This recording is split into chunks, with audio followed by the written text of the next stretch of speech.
Venezuela ଭଳି ଏକ ସ୍ୱାଧୀନ ରାଷ୍ଟ୍ର ଉପରେ ଏଇ ଗଲା କିଛି ଦିନ ତଳେ ଆମେରିକା ଅତର୍କିତ ଭାବରେ ଆକ୍ରମଣ କରି ସେ ଦେଶର ରାଷ୍ଟ୍ରପତି ଏବଂ ତାଙ୍କର ପତ୍ନୀଙ୍କୁ ରାତି ଅଧରେ ଘୋଷାଡ଼ି ଘର ଭିତରୁ ଆଣି ହେଲିକପ୍ଟରରେ ବସେଇ ଆମେରିକାର ଜେଲରେ ତାଙ୍କୁ ବନ୍ଦୀ କରି ରଖିଲା ପରେ ରାଷ୍ଟ୍ରପତି ଡୋନାଲ୍ଡ ଟ୍ରମ୍ପ ଆଉ କିଛି ଦେଶ ଏମିତି ଆକ୍ରମଣ କରିକିରି ତାଙ୍କ ଦେଶରେ ମିଶାଇବା ପାଇଁ ଯୋଜନା କରୁଛନ୍ତି।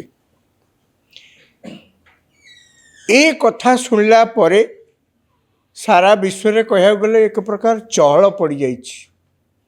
ଚହଳ ଏଇଥିପାଇଁ ପଡ଼ିଯାଇଛି ଯେ ଆମେରିକା ଠାରୁ ଏ ପ୍ରକାର ଆଚରଣ କେହି କେବେ କଳ୍ପନାରେ ସୁଦ୍ଧା ଭାବିନଥିଲେ ଯେ ଆମେରିକା ଏମିତି କିଛି ଆଚରଣ ଭବିଷ୍ୟତରେ ପ୍ରଦର୍ଶନ କରିବ।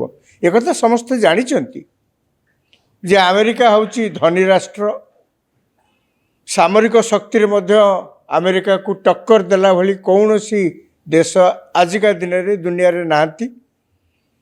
କିନ୍ତୁ ଆମେରିକା ଯେ ନିଜର ଏଇ ଯେହେତୁ ସେ ଧନୀ ରାଷ୍ଟ୍ର ଏବଂ ନିଜର ଏଇ ସାମରିକ ଶକ୍ତିକି ଏଭଳି ଭାବରେ ସେ କ୍ରୂର ଭାବରେ ବର୍ବର ଭାବରେ ସାରା ପୃଥିବୀରେ ଦେଖେଇବ ଏବଂ ଅନ୍ୟମାନଙ୍କୁ ଧମକେଇବ, ଏକଥା କେହି କେବେ ବିଶ୍ୱାସ କରିନଥିଲେ। ଇତିମଧ୍ୟରେ ରାଷ୍ଟ୍ରପତି ଡୋନାଲ୍ଡ ଟ୍ରମ୍ପ ଯେଉଁ କେତେକ ଅଞ୍ଚଳ ଉପରେ ଆଖି ପକାଇଛନ୍ତି ଆମେରିକା ସହିତ ତାକୁ ମିଶାଇ ଦେବା ପାଇଁ, ସିଏ ହେଉଛି ଗ୍ରୀନଲ୍ୟାଣ୍ଡ ଏବଂ କାନାଡ଼ା। କାନାଡ଼ା ବିଷୟରେ ପ୍ରଥମରୁ ସେ ବେଶ ଆଲୋଚନା କରୁଥିଲେ ଏବଂ କହୁଥିଲେ କାନାଡ଼ାର ଯେ ରାଷ୍ଟ୍ରପତି ସିଏ ଆସୁଥିଲେ ଯେତେବେଳେ ତାଙ୍କ ଦେଶକୁ, ତାଙ୍କୁ ବାରମ୍ବାର କହୁଥିଲେ ଯେ ଆମର 50ଟା ରାଜ୍ୟ ଅଛି ଆମେରିକାରେ, କାନାଡ଼ା ହେଉଛି ଆମର 51ତମ ରାଜ୍ୟ। ଆଜ୍ଞା ଦେଖନ୍ତୁ, ସିଏ ଗୋଟେ ସ୍ୱାଧୀନ ରାଷ୍ଟ୍ର, ତାକୁ ରାଷ୍ଟ୍ରପତି ଟ୍ରମ୍ପ ଏଇଭଳି ଭାବରେ ଚିତ୍ରଣ କରି ତାଙ୍କ ମନୋବଳକୁ ଆଗେ ଧୀରେ ଧୀରେ ଗୌଣ କରିଦେବାକୁ ବସିଛନ୍ତି। ସବୁଠୁ ବେଶୀ ଫୋକସ୍ ବର୍ତ୍ତମାନ ରାଷ୍ଟ୍ରପତି ଟ୍ରମ୍ପଙ୍କର ହେଉଛି ଗ୍ରୀନଲ୍ୟାଣ୍ଡ। ଗ୍ରୀନଲ୍ୟାଣ୍ଡ ହେଉଛି ଡେନମାର୍କର ଗୋଟେ ଅଂଶ। ଗ୍ରୀନଲ୍ୟାଣ୍ଡ ଏକ ସ୍ୱାଧୀନ ରାଷ୍ଟ୍ର ନୁହେଁ, ସେ ଡେନମାର୍କର ଏକ ସ୍ୱୟଂ ଶାସିତ ଅଞ୍ଚଳ। ଏବଂ ଗ୍ରୀନଲ୍ୟାଣ୍ଡ 1950-51 ମସିହାରେ ଆମେରିକା ସହିତ ମଧ୍ୟ ଗୋଟେ ଚୁକ୍ତି ହେଇଥିଲା, ଯେଉଁ ଚୁକ୍ତି ଅନୁଯାୟୀ ଆମେରିକା ଗ୍ରୀନଲ୍ୟାଣ୍ଡରେ କିଛି ସାମରିକ ଘାଟି ସ୍ଥାପନ କରିପାରେ ଏବଂ ଆମେରିକା ବହୁତ ଅଞ୍ଚଳରେ ମଧ୍ୟ ମୂଳରୁ ସାମରିକ ଘାଟି ପ୍ରତିଷ୍ଠା କରିଥିଲା ଡେନମାର୍କ ଅନ୍ତର୍ଭୁକ୍ତ ଗ୍ରୀନଲ୍ୟାଣ୍ଡରେ। ଏବେ ଆଉ ସେଥିରୁ କେହି କିଛି ନାହାନ୍ତି, ସବୁ ସେ ଯୁଆଡ଼େ ବନ୍ଦ ହେଇଗଲେଣି। କେବଳ ଗୋଟିଏ ସାମରିକ ଘାଟି ଗ୍ରୀନଲ୍ୟାଣ୍ଡରେ ବର୍ତ୍ତମାନ ଅଛି। ଟ୍ରମ୍ପ ରାଷ୍ଟ୍ରପତି ହେଇକି ନିର୍ବାଚିତ ହେଇକି ଆସିଲା ପରେ ସିଏ ବର୍ତ୍ତମାନ ଜିଦ୍ ଧରିଛନ୍ତି ଯେ ଗ୍ରୀନଲ୍ୟାଣ୍ଡକୁ ଆମେରିକାରେ ତାକୁ ମିଶାଇବାକୁ ହେବ। ପ୍ରଥମ କଥା ହେଉଛି ଗ୍ରୀନଲ୍ୟାଣ୍ଡ ଆମେରିକା ସହିତ ସୀମା କେଉଁଠି ଲାଗିନି। ଗ୍ରୀନଲ୍ୟାଣ୍ଡ ଆର୍କଟିକ୍ ଅଞ୍ଚଳରେ ଅଛି, ଆମେରିକା ଆହୁରି ତଳେ ଅଛି। କିନ୍ତୁ ତାଙ୍କର ଏକା ଜିଦି ସେ ଗ୍ରୀନଲ୍ୟାଣ୍ଡକୁ ଆମେରିକା ସହିତ ମିଶାଇବେ ଏବଂ ଯାହା ବିଭିନ୍ନ ମିଡ଼ିଆରେ ଯାହା ସେହି ସୂତ୍ରରୁ ପ୍ରକାଶ ପାଏ, କ'ଣ ସେଥିରେ ନା ଗ୍ରୀନଲ୍ୟାଣ୍ଡ ପାଇଁ କାହିଁକି ଏତେ ଟ୍ରମ୍ପ ବିକଳ ହେଉଛନ୍ତି। ସିଏ କହୁଛନ୍ତି ଯେ ଗ୍ରୀନଲ୍ୟାଣ୍ଡରେ ଅନେକ ଦାମିକିଆ ପଦାର୍ଥ ସବୁ ଅଛି, ମାଟି ତଳେ ଅନେକ ଜିନିଷ ଅଛି, ଯାହାକୁ ଏକ୍ସପ୍ଲୋର କଲେ ହୁଏତ ଆମେରିକା ବହୁତ କିଛି ଫାଇଦା ପାଇବ। ଯଦିଓ ଟ୍ରମ୍ପଙ୍କର ଯୁକ୍ତି ଅଲଗା, ଲୋକଙ୍କୁ ଦେଖାଇବା ପାଇଁ, ଚାରିଆଡ଼େ କହିବା ପାଇଁ ଟ୍ରମ୍ପ କହୁଛନ୍ତି ଯେ ଯଦି ଆମେ ଗ୍ରୀନଲ୍ୟାଣ୍ଡ ବର୍ତ୍ତମାନ ଅଧିକାର ନ କରୁ, ଭବିଷ୍ୟତରେ ଚୀନ ଏବଂ ଋଷିଆ ଗ୍ରୀନଲ୍ୟାଣ୍ଡକୁ ମାଡ଼ି ବସିବେ ଏବଂ ସେତେବେଳେ ଆମ ପାଇଁ ଏ ଅଞ୍ଚଳ ଗୋଟେ ବିପଦପୂର୍ଣ୍ଣ ଅଞ୍ଚଳ ହୋଇପଡ଼ିବ। ଏବେ ମଧ୍ୟ ଟ୍ରମ୍ପ କହୁଛନ୍ତି ଆହୁରି ଯେ ଏବେ ମଧ୍ୟ ଋଷିଆ ଏବଂ ଚାଇନା ସେମାନେ ଗ୍ରୀନଲ୍ୟାଣ୍ଡକୁ ସବୁ ବିଭିନ୍ନ ସମୟରେ ଜାହାଜରେ ଆସି ଏଠିକାର ଗୁପ୍ତ ଖବର ସବୁ ସଂଗ୍ରହ କରୁଛନ୍ତି। ଟ୍ରମ୍ପଙ୍କର ଏ କଥାରେ ସତ୍ୟତା ଯେତେ ଥାଉ ବା ନଥାଉ, ଟ୍ରମ୍ପଙ୍କର ଆଚରଣ ଯେଭଳି ଭାବରେ ସେ ଧମକଉଛନ୍ତି, ଇଏ ସମସ୍ତଙ୍କୁ ଚକିତ କରିଛି। ଟ୍ରମ୍ପ କ'ଣ କହୁଛନ୍ତି, ଗ୍ରୀନଲ୍ୟାଣ୍ଡରେ 50,000 କି ଖୁବ୍ ହେଲେ 60,000 ଲୋକ ରହୁଛନ୍ତି। ଟ୍ରମ୍ପ କହୁଛନ୍ତି ଆମେ ସମସ୍ତଙ୍କୁ ଦେଇଦେବା ପ୍ରବଳ ପଇସା ଦେଇଦେବା ଆପଣମାନେ ଜାଗା ଛାଡ଼ିକିରି ଯାଆନ୍ତୁ। ଆଜ୍ଞା କି ବିତଣ୍ଡା କଥା ଇଏ।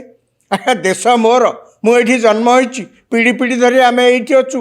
ଇଏ ବାହାରୁ କେଉଁଠିକି ଆସିଲେ ତାଙ୍କର ଟଙ୍କା ବହୁତ ଅଛି ବୋଲିକିରି ସିଏ ଆସି ଏଠି କହୁଛନ୍ତି ଆପଣ ଟଙ୍କା ନିଅନ୍ତୁ, ଏ ଦେଶରୁ ବାହାରନ୍ତୁ। ନମ୍ବର 2 କ'ଣ କହୁଛନ୍ତି ଟ୍ରମ୍ପ ନା ଯଦି ନ ଯାଆନ୍ତି ଆମ ସାଙ୍ଗରେ, ଯଦି ଆମ କଥା ନ ମାନନ୍ତି ଏବଂ ଆମ ସାଙ୍ଗରେ ଯଦି ବେଶୀ ଯୁକ୍ତିତର୍କ କରନ୍ତି ତାହେଲେ ଆମେ ଆକ୍ରମଣ କରିବୁ, ଆମର ସୈନ୍ୟ ସାମନ୍ତ ପଠେଇକିରି ଆମେ ଗ୍ରୀନଲ୍ୟାଣ୍ଡକୁ ବଳପୂର୍ବକ ଅଧିକାର କରିନେବୁ। ଆଜ୍ଞା ଇଏ ତ ବଡ଼ ବିଚିତ୍ର କଥା। 1945 ମସିହାରେ ବିଶ୍ୱଯୁଦ୍ଧ ପରେ ଯେତେବେଳେ ମିଳିତ ଜାତିସଂଘ ସୃଷ୍ଟି ହେଲା, ଏ ପ୍ରକାର ଗୋଟିଏ ସଂସ୍ଥା, ଆନ୍ତର୍ଜାତିକ ସଂସ୍ଥା ତିଆରି ହେବା ପଛରେ ଉଦ୍ଦେଶ୍ୟ କ'ଣ ଥିଲା? ଉଦ୍ଦେଶ୍ୟ ଏଇଆ ଥିଲା, ପ୍ରଥମ ଉଦ୍ଦେଶ୍ୟ ଥିଲା ଯେ ସାରା ବିଶ୍ୱରେ ଆପଣଙ୍କର ଶକ୍ତି ସାମର୍ଥ୍ୟ ଯାହା ହେଉଥାଉ ନା କାହିଁକି କୌଣସି ଦେଶ, ଏ ସବୁ ଦେଶ ଆଇନର ଗଣ୍ଡି ଭିତରେ ଚାଲିବାକୁ ହେବ। ଅର୍ଥାତ୍ ଆପଣଙ୍କ ପାଖରେ ଧନ ଅଛି ବୋଲିକିରି, ଆପଣଙ୍କ ପାଖରେ ବନ୍ଧୁକ ଗୁଳିଗୋଳା ଅଧିକ ଅଛି ବୋଲିକିରି ଆପଣ ସାମରିକ ଶକ୍ତି ଦୃଷ୍ଟିରୁ ବଳିୟାନ ହେଇପାରିଥାନ୍ତି, ଏହାର ଅର୍ଥ ନୁହେଁ ଯେ ଆଜି ଆପଣ ଆକୁ ଆକ୍ରମଣ କରିବେ, କାଲି ସେ ଦେଶ ଆକ୍ରମଣ କରିବେ, କୌଣସି ନୀତି ନିୟମ ଆନ୍ତର୍ଜାତିକ ରୁଲ୍ ରେଗୁଲେସନ୍ କିଛି ମାନିବେ ନାହିଁ। ଏଇ କଥାକୁ ଦୃଷ୍ଟିରେ ରଖି ସାରା ପୃଥିବୀରେ ଆଇନର ଶାସନ ଚାଲିବ, ନିୟମ କାନୁନର ଶାସନ ଚାଲିବ, ମାନବିକ ଅଧିକାରର ଶାସନ ଚାଲିବ। ଏଇଥିପାଇଁ ମିଳିତ ଜାତିସଂଘ ତିଆରି ହେଇଥିଲା। ଏବଂ ସବୁଠୁ ବଡ଼ ଆଶ୍ଚର୍ଯ୍ୟ ଆଜିକା ଦିନରେ ଲାଗୁଛି ଯେ ଆମେରିକାର ରାଷ୍ଟ୍ରପତି, ଆମେରିକା ଭଳିଆ ଦେଶ, ତାର ରାଷ୍ଟ୍ରପତି ବର୍ତ୍ତମାନ ବଳ ପ୍ରୟୋଗ କରି ବିଭିନ୍ନ ଅଞ୍ଚଳକୁ ଦଖଲ କରିବାକୁ ବସିଛନ୍ତି, ସେମାନଙ୍କ ସେଠିକାର ଲୋକମାନଙ୍କର ଇଚ୍ଛା ବିରୁଦ୍ଧରେ ଯାଇ। 3 ନମ୍ବର କଥା କ'ଣ କହୁଛନ୍ତି ଟ୍ରମ୍ପ, ଯଦି ବଳପୂର୍ବକ ଗ୍ରୀନଲ୍ୟାଣ୍ଡକୁ ଅଧିକାର ମୁଁ ନ କରେ, ଆଉ ଗୋଟେ ବାଟ ଅଛି। ଆଉ ଗୋଟେ କ'ଣ ବାଟ ଅଛି ନା ମୋର ଏଇ ଯେଉଁ ଯାହା ଚିନ୍ତା କରିଛି ଗ୍ରୀନଲ୍ୟାଣ୍ଡକୁ ଅଧିକାର କରିବା ପାଇଁ ଯଦି କେହି ବିରୋଧ କରନ୍ତି ତାହେଲେ ସେ ଦେଶ ଉପରେ ମୁଁ ଅତିରିକ୍ତ କର ବସେଇବି। ଏବଂ ୟୁରୋପ ହେଉଛି ଆମେରିକାର କହିବାକୁ ଗଲେ ସବୁଠୁ ପରମ ଭକ୍ତ। ୟୁରୋପ ଉପରେ ବର୍ତ୍ତମାନ ୟୁରୋପ ଯେହେତୁ ବିରୋଧ କରୁଛି, କାହିଁକିନା ଡେନମାର୍କ ୟୁରୋପର ଅଂଶ, ଡେନମାର୍କ ନାଟୋର ମଧ୍ୟ ସଦସ୍ୟ, ନାଟୋରେ ୟୁରୋପିଆନ୍ ଦେଶମାନେ ମଧ୍ୟ ସଦସ୍ୟ ଏବଂ ନାଟୋ ଆମେରିକାର ନେତୃତ୍ୱରେ କରାଯାଇଛି ଯେ ଗୋଟିଏ ଦେଶ ଉପରେ କିଏ ଆକ୍ରମଣ କଲେ, ଗୋଟିଏ ଦେଶ ଉପରେ ଗୋଟିଏ ଦେଶର ସାର୍ବଭୌମତ୍ୱ ବା ସ୍ୱାଧୀନତା ଯଦି ବିପନ୍ନ କୌଣସି ବାହାର ରାଷ୍ଟ୍ର ଦ୍ୱାରା ହୁଏ ତାହେଲେ ସମସ୍ତେ ଏକାଥରେ ମିଶି ତା ବିରୁଦ୍ଧରେ ସଂଗ୍ରାମ କରିବେ, ଆକ୍ରମଣ କରିବେ। ଅର୍ଥାତ୍ ଗୋଟିଏ ଦେଶ ଉପରେ ଆକ୍ରମଣ ହେଲେ ସବୁ ଦେଶ ଉପରେ ଆକ୍ରମଣ ହେଲା ବୋଲି ଧରାଯିବ ଏବଂ ସମସ୍ତେ ମିଳିତ ଭାବରେ ଆକ୍ରମଣ କରିବେ। ନାଟୋର ନିୟମ ହେଉଛି ଏଇଆ। ଆମେରିକା ବି ନାଟୋର ସଦସ୍ୟ, ୟୁରୋପିଆନ୍ କଣ୍ଟ୍ରିଜ୍ ମଧ୍ୟ ନାଟୋର ସଦସ୍ୟ, ଡେନମାର୍କ ମଧ୍ୟ ନାଟୋ ସଦସ୍ୟ। ତାମାନେ ବର୍ତ୍ତମାନ ଯଦି ବଳ ପ୍ରୟୋଗ ଆମେରିକା ଡେନମାର୍କ ଉପରେ କରେ ଗ୍ରୀନଲ୍ୟାଣ୍ଡ ନେବା ପାଇଁ, ତାମାନେ ନାଟୋର ଗୋଟିଏ ସଦସ୍ୟ ଆଉ ଗୋଟିଏ ନାଟୋ ସଦସ୍ୟ ଉପରେ ଆକ୍ରମଣ କରୁଛି। ଏ ତ ବଡ଼ ବିଚିତ୍ର ପରିସ୍ଥିତି। ଏ ପରିସ୍ଥିତିକୁ ଏଡ଼େଇବା ପାଇଁ, ସମ୍ଭାବ୍ୟ ପରିସ୍ଥିତିକୁ ଏଡ଼େଇବା ପାଇଁ ଗଲା କିଛି ଦିନ ହେଲାଣି ୟୁରୋପର ବିଭିନ୍ନ ରାଷ୍ଟ୍ର ତାଙ୍କ ଦେଶର ସୈନ୍ୟ ସାମନ୍ତକୁ ଗ୍ରୀନଲ୍ୟାଣ୍ଡ ପଠାଉଛନ୍ତି, ସେଠିକି ପଠାଉଛନ୍ତି। କାରଣ ସମସ୍ତେ ଦେଖି ଆଶ୍ଚର୍ଯ୍ୟ, କୁଆଡ଼େ ଯାଉଛନ୍ତି ଏମାନେ? ସେମାନେ କହୁଛନ୍ତି ଆମେ ଏକ ମିଳିତ ସମରାଭ୍ୟାସରେ ଅଂଶଗ୍ରହଣ କରିବା ପାଇଁ ଯାଉଛୁ, କିନ୍ତୁ ବାସ୍ତବିକତା ଏହା ହେଉଛି ଯାହା ୟୁରୋପିଆନ୍ ଦେଶମାନେ ସୂଚନା ଦେଉଛନ୍ତି, ଯଦି କାଲି ସକାଳେ ଆମେରିକା ରାଷ୍ଟ୍ରପତି ଟ୍ରମ୍ପ ଡେନମାର୍କ ଉପରେ ଆକ୍ରମଣ କରନ୍ତି ବା ଗ୍ରୀନଲ୍ୟାଣ୍ଡ ଉପରେ ଆକ୍ରମଣ କରନ୍ତି ଜବରଦସ୍ତ ତାକୁ ନେବା ପାଇଁ, ଆମେ ଯୁଦ୍ଧ କରିବୁ। ଇଏ ଯଦି ପ୍ରକୃତରେ ଏ ପ୍ରକାର ପରିସ୍ଥିତି ହୁଏ ତାହେଲେ ବିଶ୍ୱ ସମୁଦାୟ କୁଆଡ଼େ ଯିବେ, ସାରା ପୃଥିବୀର ଗତି କୁଆଡ଼େ ହେବ କେହି କହିପାରୁନାହାନ୍ତି। ଏବେ ଆହୁରି କ'ଣ କରିଛନ୍ତି ଟ୍ରମ୍ପ କହିଛନ୍ତି ଯେ ଯଦି ୟୁରୋପିଆନ୍ ଦେଶମାନେ ମୋର ପ୍ରସ୍ତାବକୁ ସମର୍ଥନ କରୁନାହାନ୍ତି ତାହେଲେ ମୁଁ ତାଙ୍କ ଉପରେ କର ବସେଇବି। କେତେ ନା 100% କର ବସେଇବି। ଆଉ କେତେବେଳେ ଖବର ଆସୁଛି 200% କର ବସେଇବି।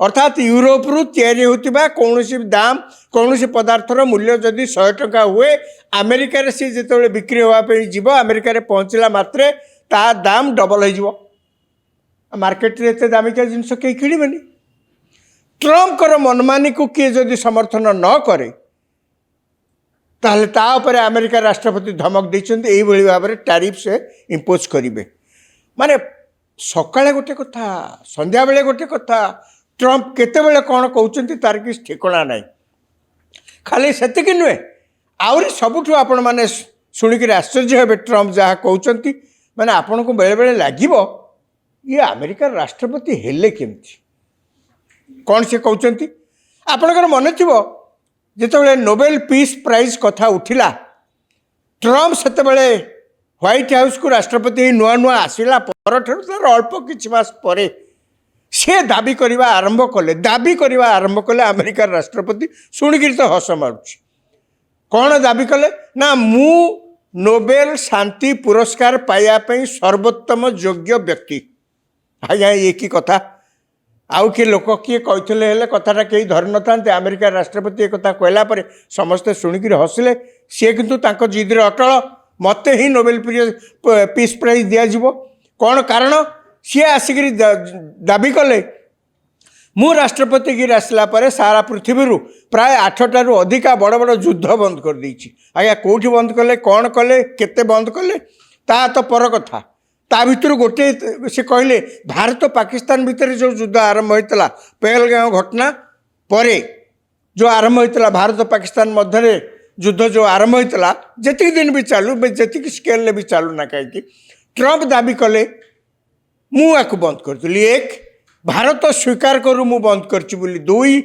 भारत नोबेल पीस प्राइज मते मिलू बोलिक रेकमेंड करू घोषणा करू तीन आज्ञा इंडिया आम सरकार कहले की कथा ये भारत पाकिस्तान भितर युद्ध है हाँ ठीक अच्छे आम बंद कलु से ठीक अच्छे आम भितर कथा है बंद कलु से ही सत्य आपण तो कौटी आमको दिन टेलीफोन करना टेलीफोन तो करना नेगोशिएट करवा तो दूरे कथा आपण टेलीफोन करना आपणकर ए भागीदारी किसी ना युद्ध बंद हवा क्षेत्र में अथच आम कहूँ आपण लगी युद्ध बंद है आपण लगी आम युद्ध बंद करदेलु आपण को नोबेल पीस प्राइज देवा कथा आम कर काम भारत ए प्रकार मिछ कथा केबे कहि परिबोनी कि ए प्रकार कार्य करि परिबोनी ट्रम्प रागिक आम उपर टैरिफ अधिक करदेले ठीक अच्छे आमको कष्ट हम तो चलो कि आम मिछ कम करूँ केबे एबे यूरोप उपर ताकर राग ग्रीनलैंड मत कहीं आपण मैंने समर्थन करूना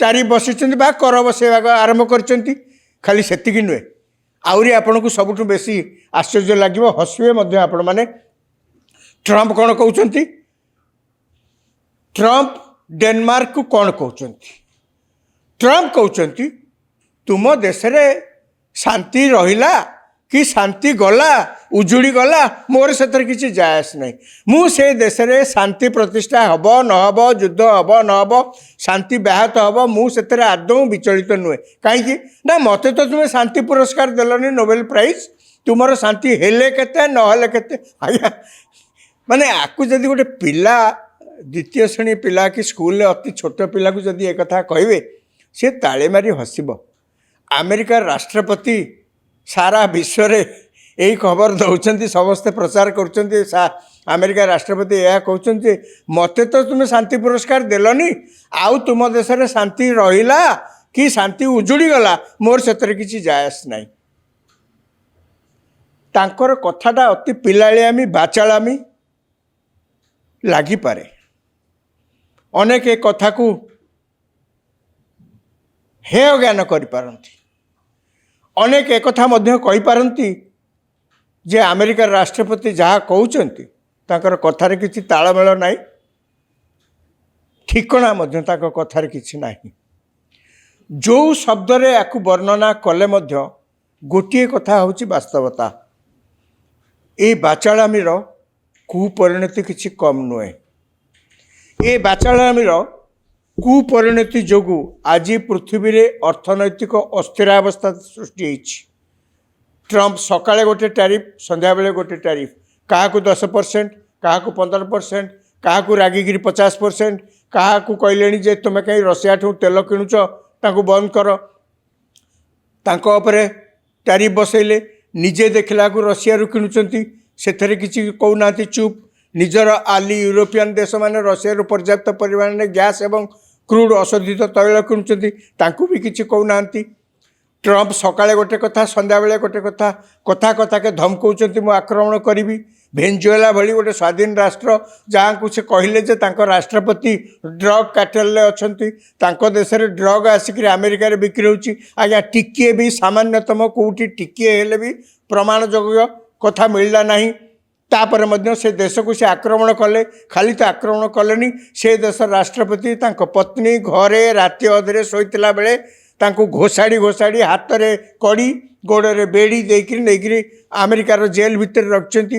କେଉଁ ସଭ୍ୟ ରାଷ୍ଟ୍ର ଏ ପ୍ରକାର ଦୁରାଚାରୀ କାର୍ଯ୍ୟ କରିପାରିବ ଆପଣମାନେ କୁହନ୍ତୁ? ପୁଣି ଆମେରିକା ଭଳି ଗୋଟିଏ ଧନୀ ରାଷ୍ଟ୍ର, ଆମେରିକା ଭଳି ଗୋଟିଏ ସମ୍ମାନାସ୍ପଦ ରାଷ୍ଟ୍ର ଏଭଳି ଆଚରଣ ପ୍ରଦର୍ଶନ କରୁଛନ୍ତି ତାଙ୍କର ରାଷ୍ଟ୍ରପତି। ଶୁଣିକିରି କାବା ଲାଗୁଛି। କେବଳ ପ୍ରତିଦିନ ଟେଲିଭିଜନ ଖୋଲିଲେ, ପ୍ରତିଦିନ ଆନ୍ତର୍ଜାତିକ ଖବର ଉପରେ ଆଖି ପକାଇଲେ ଆପଣମାନେ ନିଶ୍ଚୟ ଦେଖୁଥିବେ କେବଳ ଟ୍ରମ୍ପଙ୍କର ବାଚାଳାମୀ ବାବଦରେ ଆଜି ଗୋଟିଏ କଥା, ସନ୍ଧ୍ୟାବେଳକୁ ଗୋଟିଏ କଥା, ତା ପରଦିନ ଗୋଟିଏ କଥା, ଏଇଭଳି ଭାବରେ ଚାଲିଛି। ଏ ପୃଥିବୀରେ କ'ଣ ଆଗକୁ ହେବ? ଏ ଅସ୍ଥିରତା ଭିତରେ ଶାନ୍ତି କେମିତି ଫେରିବ? ଅର୍ଥନୈତିକ ସ୍ଥିରତା କେମିତି ଆସିବ? ଏବଂ ଅର୍ଥନୈତିକ ସ୍ଥିରତାର ଗୋଟେ କୁପରିଣତି ହେଉଛି ଅନେକ ଯୁବକ ଯୁବତୀ ସେମାନେ ବେସାହାରା ହୋଇପଡ଼ିବେ, ଚାକିରି ହରାଇ ବସିବେ, ସେମାନଙ୍କର ମଧ୍ୟ ଭବିଷ୍ୟତ ଅନିଶ୍ଚିତ ହୋଇପଡ଼ିବ। କେବଳ ଜଣେ ଲୋକଙ୍କର ଖିଆଲି ମନୋଭାବ, ଗୋଟେ ରାଷ୍ଟ୍ରର, ଆମେରିକା ଭଳି ରାଷ୍ଟ୍ରର ରାଷ୍ଟ୍ରପତିଙ୍କର ଖିଆଲି ମନୋଭାବ ଯୋଗୁଁ ଆଜି ସାରା ପୃଥିବୀରେ ଏହି ପ୍ରକାର ଅର୍ଥନୈତିକ, ସାମାଜିକ, ରାଜନୈତିକ ଅସ୍ଥିରତା ସୃଷ୍ଟି ହୋଇଛି। ଦେଖିବା ଆଗକୁ ଏ ସିଚୁଏସନ୍, ଏ ପରିସ୍ଥିତି କେଉଁ ମୋଡ଼ ନେଉଛି।